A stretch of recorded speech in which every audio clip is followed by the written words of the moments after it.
अच्छा जी भाईजान, जिंदगी एक बेगानी है, ये रब दी है, रब को टुर जानी है। इत्थे पक्का टिकाना किसी का नहीं। तो मियाँ साहब लिखते ने, सदा किसे नहीं एथे रहना,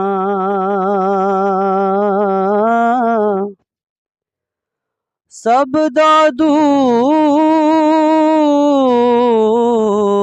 ठिकाना।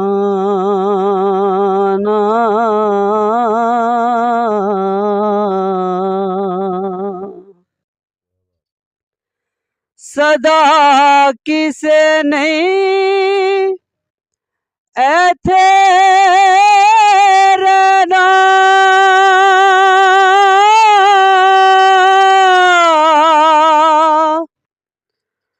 सब दा दूर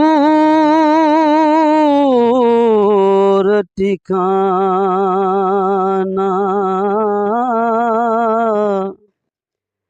ए तन इक पिंजरा ते रूह इक पंछी, पंछी ने उड़ जाना।